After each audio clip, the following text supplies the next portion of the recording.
प्रिय भाइयों और बहनों, आज एक बार फिर मैं आपका इस होप इन फेथ वचन और प्रार्थना की सेवा में आपका स्वागत करता हूं और धन्यवाद देता हूं कि प्रभु यीशु ने आपको और हमको हमारे जीवन में एक समय और दिया है कि हम उसके इस वचन को, जिससे हमें जीवन मिलता है, ऐसा वचन जो हमें कठिन परिस्थितियों में एक सही मार्ग दिखाता है। कितना सुंदर है कि नीति वचन का लेखक 3 अध्याय में कहता है कि तू अपनी समझ का सहारा मत लेना, परंतु संपूर्ण मन से अपने परमेश्वर पर विश्वास करना, उससे पूछना, उसकी सहायता लेना, और जब तू काम करेगा तो तेरे लिए एक सीधा मार्ग निकालेगा। कितनी सुंदर बात है। तो प्रिय भाई बहनों, इससे पहले कि आज हम परमेश्वर का वचन सुने, मैं प्रार्थना करना चाहता हूं और हम सब मिलकर के आज के इस वचन को अपने जीवन में कुलुस्सियों 3 के अनुसार 3:16 के अनुसार अपने जीवन में ग्रहण करेंगे। तो आइए हम प्रार्थना करते हैं। यीशु नासरी, हम आपको धन्यवाद देते हैं कि आपने एक बार और समय दिया है कि हम आपके वचन के उस जो हमें जीवन देता है, हमारे जीवन में प्रवेश करके, और जब हम अपने दिमाग में ले लेते हैं तो यीशु हमें तू एक अलग प्रकार का इंसान बना देता है जो तेरे वचन के अनुसार होता है। वो स्वरूप और समानता जो आदम ने खोदी थी, हमें यीशु से फिर मिलने लगती है अगर हम तेरे वचन के अनुसार अपने आप को in our day to day life, when we read the word of God, Bible and follow, Lord you transform our life. तो हमारे जीवन को बदल देता है, हमारे दिमाग को, हमारी सोच को, हमारे देखने के नज़रिए को, सब कुछ बदल देता है। प्यारे पिताजी, हमारी सहायता, हमारी मदद कर कि हमारे जीवन में तेरा कार्य जैसा तू चाहता है, जैसा तूने यूहन्ना 13 अध्याय में एक नमूना दिया है, हम ऐसा करने वाले बन सके। प्रार्थना यीशु के नाम से मांगते हैं, आमीन। प्रियो, आज जो मैं आपके साथ वचन शेयर करना चाहता हूँ, एक प्रश्न, वन क्वेश्चन। और इन दिनों मैं कोशिश कर रहा हूँ प्रिय भाई बहनों कि इन सारी बातों में इस परमेश्वर के वचन के अनुसार हम अपने विश्वास में और ज़्यादा दृढ़ मजबूत होते जाएं, क्योंकि बाइबल में लिखा है जैसे जैसे तुम इन दिनों को जो दुनिया में हो रहा है उसको होते देखो तो अपने आप को और विश्वास में मजबूत करना है। तो प्रिय भाई बहनों, आज आपके साथ पवित्र शास्त्र बाइबल में बहुत सी ऐसी बातें हमारे बच्चों के लिए और हमसे बाइबल जो कहती है, आज वही मैं आपको बताना चाहता हूं। एक प्रश्न कि बाइबल प्रश्न के विषय में क्या कहती है, तो इसके लिए आज मैं आपके साथ 2-3 वचन पढ़ना चाहूंगा जो बाइबल से है। आपको ये वचन जो है पवित्र शास्त्र बाइबल में मिलेंगे, उत्पत्ति से लेकर प्रकाशित वक्त बहुत क्वेश्चन है इसमें, उन प्रश्नों को ढूंढिए। और मैं धन्यवाद देता हूँ कि ज़्यादातर प्रश्न हमारे बच्चे हमसे पूछते हैं। जब बच्चे छोटे होते हैं तो कितने प्रश्न होते हैं, बहुत से ऐसी कन्फ्यूज़न होते हैं जो हमसे पूछते हैं। तो प्रिय भाई बहनों, आज हम इन्हीं सारी बातों में कि परमेश्वर क्या कहता है और हमें किस प्रकार से उसको अपने जीवन में लेना है। क्या कभी आपके बच्चों ने पवित्र शास्त्र बाइबल से या पवित्र शास्त्र बाइबल के संबंध में कोई प्रश्न पूछा है? यदि नहीं तो अपने बच्चों को परमेश्वर का वचन दीजिए, ये बाइबल दीजिए, ताकि वो इस वचन को पढ़ सकें और ढूंढ सकें। और जब आपके बच्चे इस बाइबल को पढ़ेंगे तो उनको कई बातें, कई ऐसे प्रश्न होंगे जो आपको प्रश्न पूछने में उनको इंस्पायर करेंगे। तो पवित्र शास्त्र बाइबल में जब when will read exodus chapter 12 25 से 27 वचन तक पढ़ते हैं तो वहाँ इस प्रकार से लिखा है, निर्गमन 12 25 से 27 में इस प्रकार से लिखा है, प्रियो, जब तुम उस देश में जिसे यहोवा परमेश्वर अपने कहने के अनुसार तुम्हें देगा और प्रवेश करो, तब वह काम किया करना और जब तुम्हारे लड़के वाले यानी जब तुम्हारे बच्चे तुमसे पूछें कि इस काम से हमारा क्या मतलब है, तब तुम उनको यह उत्तर देना। एक और प्रश्न आगे जो कहा गया है, व्यवस्था विवरण 6 उसका 20 और 21, द बुक ऑफ डिटोनॉमी उसका 6 और 20-21 में लिखा है, फिर आगे को जब तेरे लड़का या तेरे बेटा या तेरी बेटी तुझसे पूछे कि ये चितौनियां यानी जो परमेश्वर ने उसने आज्ञा दी है और जो विधियां हैं और नियम हैं, उनके मानने की आज्ञा हमारे परमेश्वर ने तुमको क्यों दी है, इसका क्या प्रयोजन है, तब अपने लड़के वालों से यानी अपने बच्चों से कहना कि जब हम मिस्र में फिरौन के गुलाम थे, तब यहोवा परमेश्वर ने अपने बलवंत हाथों से उस मिस्र की गुलामी से हमें निकाला। प्रिय भाई बहनों, आज मिस्र की गुलामी तो नहीं है हमारे पास, लेकिन अलग अलग प्रकार की कई प्रकार की गुलामियों से आज मनुष्य उसका गुलाम बन चुका है।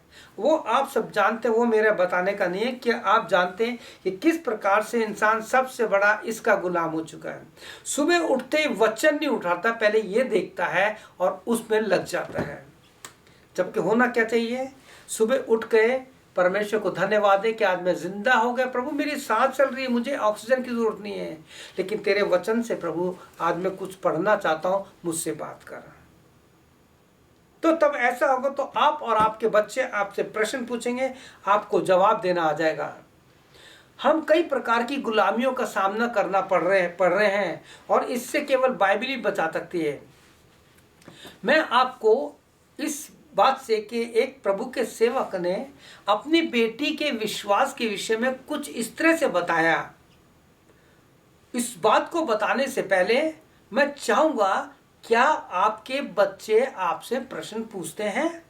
अगर आपसे बाइबल का प्रश्न पूछते तो उनसे मत कहिए कि हम बाद में बताएंगे। कोशिश कीजिए, उसको क्यूरियोसिटी बढ़ाइए, उसकी इच्छा बढ़ाइए कि वो और प्रश्न पूछे।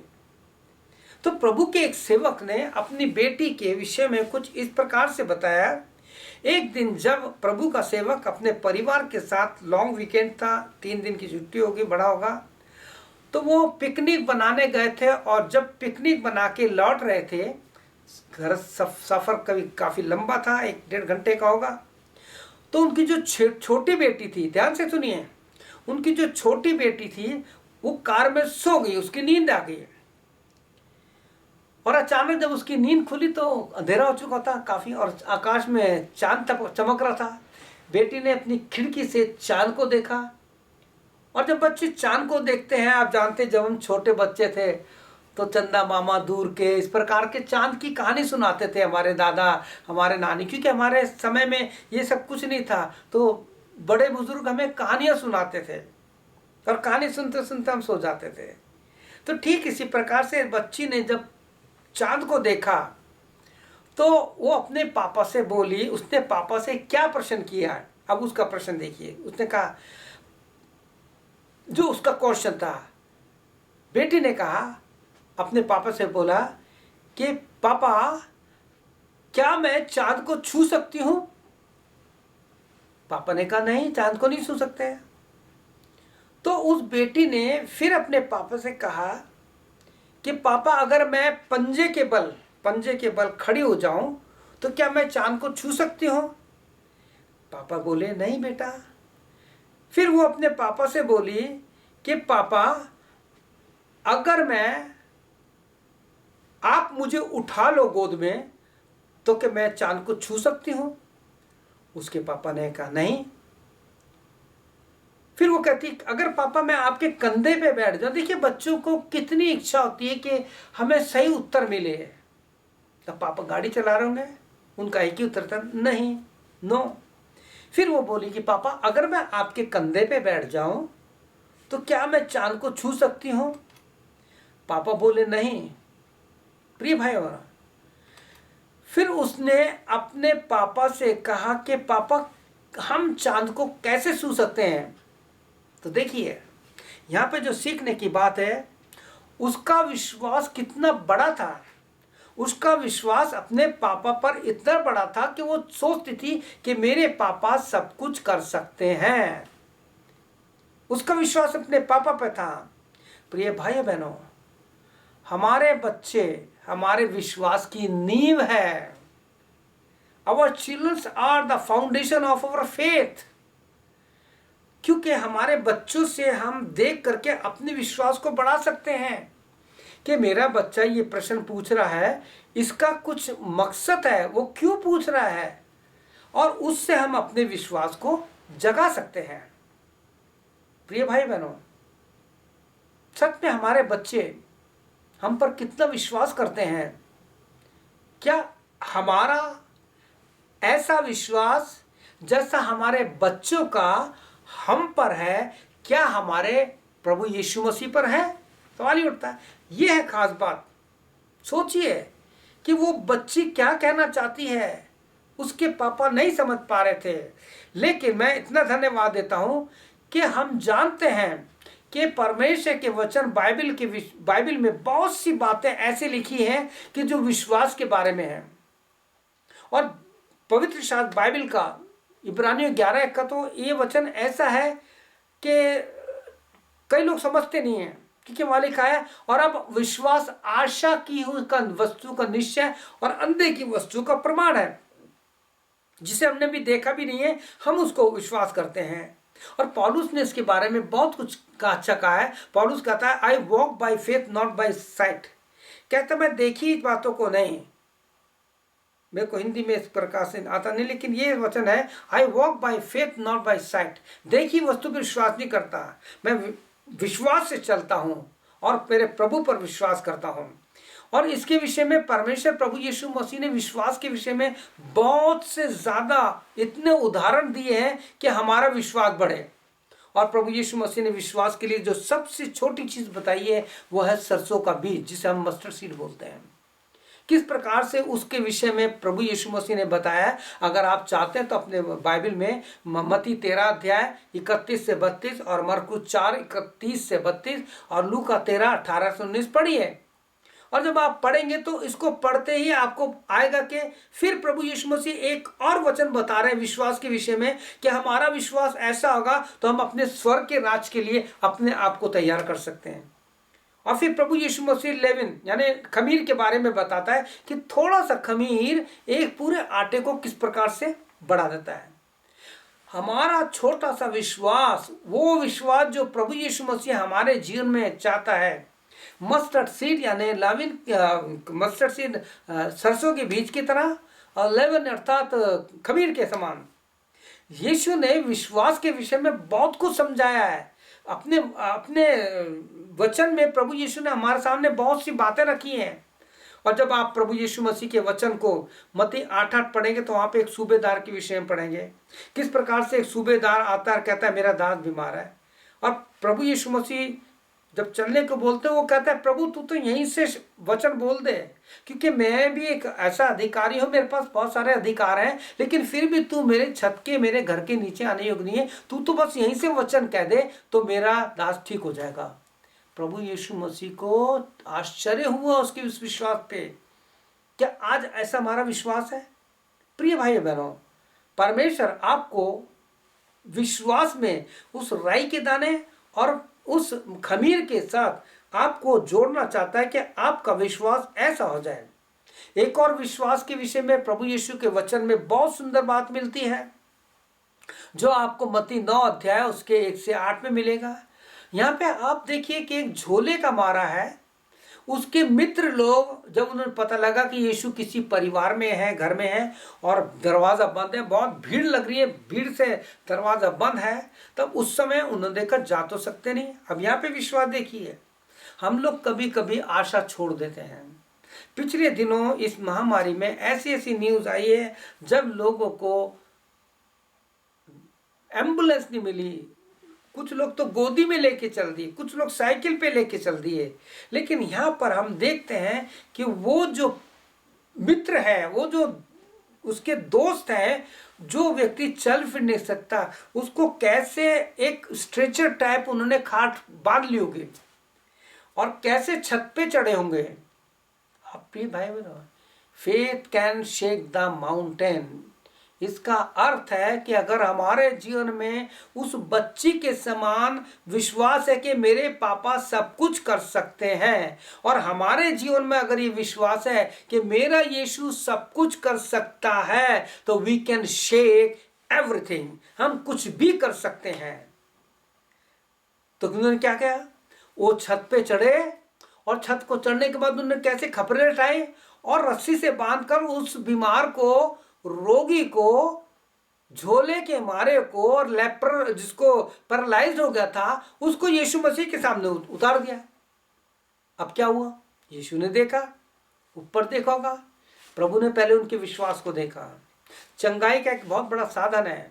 जब आप किसी के लिए कहते हैं कि भाई उसके लिए प्रार्थना करना, और जब हम प्रार्थना करेंगे तो प्रभु सबसे पहले आपके विश्वास के अनुसार उसको चंगाई देगा।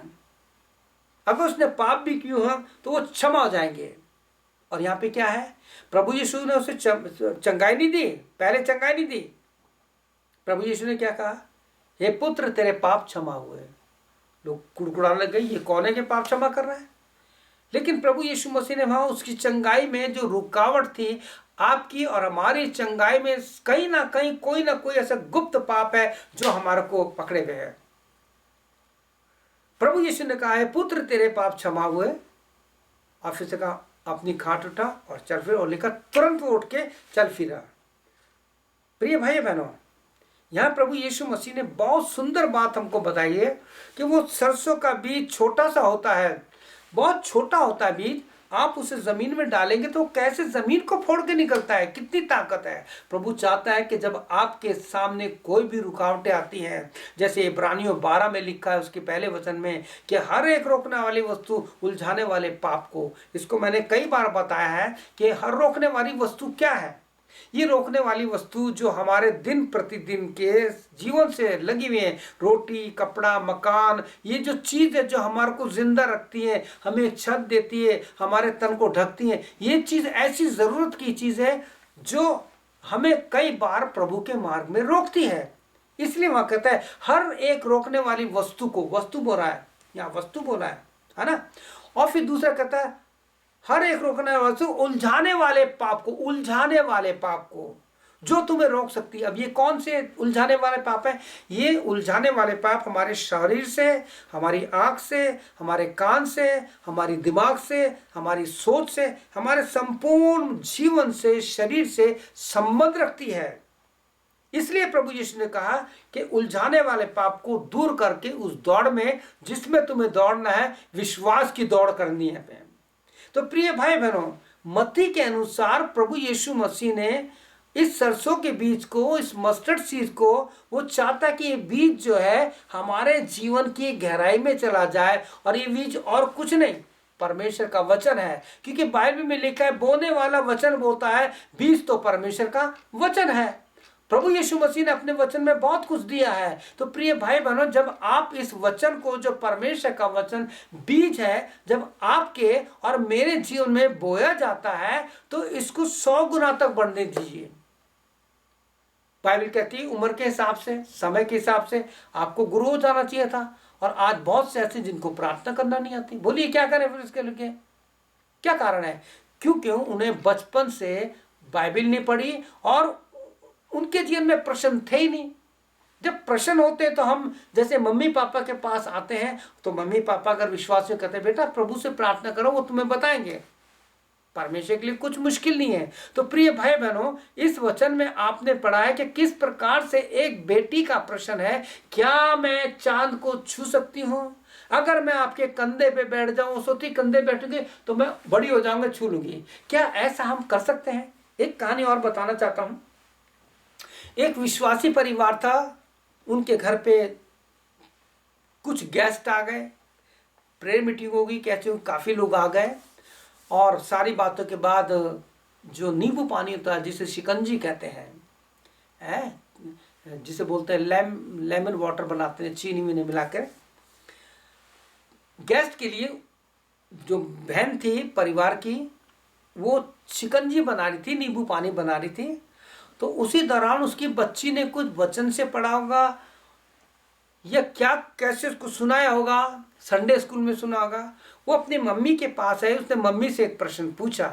मेरा यही था कि जब तुम्हारे बच्चे कुछ पूछें तो आप उनको जवाब दीजिए, बोलिए कि हम आपको जवाब देंगे। अगर आपको उत्तर नहीं मिल रहा है तो उनको बोलिए, ये मत बोलिए कि मेरे को नहीं पता, बोलिए हम बताएंगे आपको। अब वो बच्ची अपनी मम्मी के पास है, उसने प्रश्न पूछा कि मम्मी, हाँ उसने संडे स्कूल में पढ़ा था परमेश्वर के बारे में ना, परमेश्वर सबको प्यार करता है। तो उसने मम्मी से पूछा कि मम्मी, हमारा परमेश्वर यीशु मसीह किस रंग का है? लो, अब आप क्या जवाब देंगे? अगर आपका बच्चा पूछे कि परमेश्वर किस रंग का है तो क्या बोलेंगे? अब मम्मी ने जब सुना तो कहता, बेटा भी ठहर जा बताती हूँ। अब उसका भी चकरा के इसको जवाब क्या दूं मैं? देख बेटा, अभी गेस्ट आए हुए हैं, उनके बाद मैं आपको बताऊंगी जब चले जाएंगे। तो आप जानते क्या हुआ?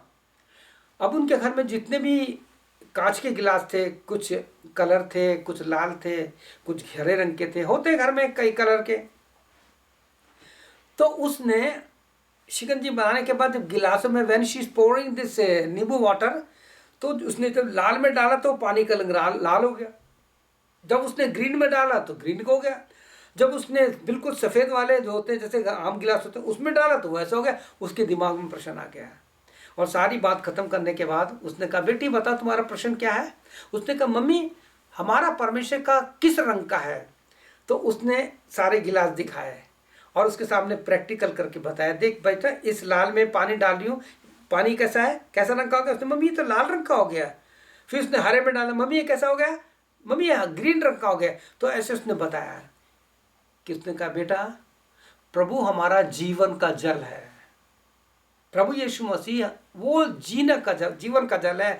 जिसके जीवन में जाता है वो ऐसे बन जाता है। जिस काले व्यक्ति के अंदर जाता है तो यीशु मसीह काला बन जाता है। जब गोरे के जीवन में जाता है तो गोरा बन जाता है। तो प्रिय भाई बहनों, परमेश्वर आपसे कहना चाहता है कि जब तुम्हारे बच्चे तुमसे पूछें कि इसका मतलब क्या है तो उनको बताइए, क्योंकि बाइबल कहती है उस बच्चे ने किस प्रकार से अपने पापा के विश्वास करके क्या मैं चांद को छू सकती हूँ। एक कहानी और याद आ रही है, वो आपने सुनी होगी। एक बार प्लेन में सब सफ़र कर रहे थे, एक बार और अचानक प्लेन में गड़बड़ी आ गई और अनाउंस करके प्लेन में गड़बड़ी आ गई, सब अपना ऑक्सीजन लगा लीजिए, बेल्ट कस लीजिए। अब सब अफरा तफरी हो गई, सब घबरा गए। अब उसमें एक बच्ची बैठी थी जो अपने आराम से किताब पढ़ रही थी, कोई चिंता नहीं थी। और थोड़ी देर के बाद जब अनाउंस हुआ कि जो तकनीकी प्रॉब्लम आई थी वो ठीक हो गई है, आप घबराइए मत।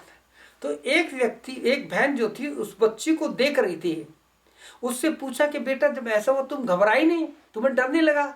उसने कहा नहीं। क्यों? क्योंकि मेरे पापा पायलट है। कितना सुंदर है। क्या हमारा प्रिय भाई बहनों, क्या हमारा विश्वास ऐसा परमेश्वर है? हम प्रभु प्रभु तो बहुत करते हैं, हम प्रभु के सेवक लोग बहुत बड़े बड़े प्रचार करते हैं, बहुत बड़े व्याख्यान करते हैं, लेकिन जब तकलीफ आती तो घबरा जाते हैं। मैं अपनी लाइफ में पहली बार घबराया था, आप जानते हैं कब? जब 2008 में जब कनाडा आने के लिए हमारा मेडिकल हुआ था और डॉक्टर ने कहा था आपका हार्ट ठीक नहीं है, इसका वॉल्व डैमेज है, बिना ऑपरेशन के नहीं जान देंगे। उस समय पहली बार मैं डरा था, प्रभु ये क्या हो गया। हम बॉम्बे की स्टैंड पे बैठे थे, बारिश हो रही थी, बहुत तकलीफ में थे। घर पे आके बहुत प्रार्थना की, बहुत रोया प्रभु के आगे, लेकिन प्रभु ने ऐसा रास्ता निकाला कि आज हम यहाँ हैं। और आज मैं बताना चाहता हूँ कि 2012 में प्रभु यीशु ने खुद दर्शन के द्वारा, जब मेरा विश्वास बहुत मजबूत हो गया, प्रभु ने खुद मेरे हार्ट का ऑपरेशन किया और मेरी रिपोर्ट सारी नॉर्मल आई है। आगे क्या होगा मुझे नहीं पता। जब तक ये चल रहा है इस वेदी पर विश्वास की, प्रार्थना की आग जलती रहेगी, क्योंकि लेविटिकस व्यवस्था 6:12 में लिखा है, वेदी पर आग प्रार्थना की जलती रहे। और जब तुम्हारे बच्चे तुमसे कुछ पूछें तो उनको जवाब देने के लिए तैयार रहना, हमेशा तैयार रहना। तो मुझे पूरा विश्वास है इस बच्चों के द्वारा जैसे हमें बताया गया, बच्चे हमारे विश्वास की आधारशिला है, हमारे बच्चे हमारे विश्वास की नींव है। Our childrens are the foundation of our faith. तो आइए इसी विश्वास को आगे बढ़ा करके हम प्रार्थना में जुड़ते हैं और प्रभु यीशु से ये प्रार्थना करते हैं जिसे लूका 5:17 में चेलों ने अपने प्रभु से कहा, लॉर्ड इंक्रीज आवर फेथ। प्रभु हमारे विश्वास को बढ़ाए। आइए प्रार्थना करते हैं। प्रभु यीशु, मैं आपका धन्यवाद देता हूँ आज की इस वचन के लिए, जो मेरे बहन भाई जवान बच्चे छोटे बच्चों के लिए भी है, कि जब हमारे बच्चे प्रश्न पूछें तो हमें जवाब देना है। आज का प्रश्न का जो विषय दिया है वो है वन क्वेश्चन, आ क्वेश्चन, एक प्रश्न। पिताजी हमारी सहायता मदद कर कि इस वचन को जितने लोग सुनते हैं उनके जीवन में राई के दाने के बराबर और खमीर के समान ऐसा विश्वास बढ़ जाए कि वो फट जाए विश्वास में पिता, और वो कह सकें by faith can shake the mountain. मैं नहीं डरूंगा, जब मुझे डर लगेगा मैं अपने परमेश्वर पर भरोसा रखूंगा। प्रभु यीशु हमारे सब भाई बहनों को आशीष दीजिए। प्रार्थना यीशु के नाम से मांगते हैं, आमीन। प्रभु यीशु मसीह आपको आशीष दे, आपकी सहायता करे कि आप दिन प्रतिदिन परमेश्वर के वचन के अनुसार आप और आपका परिवार, आपके बच्चे विश्वास में बढ़ते जाए, क्योंकि दिन बुरे हैं। Redeem the time, the days are evil. आमीन और आमीन। May God bless you.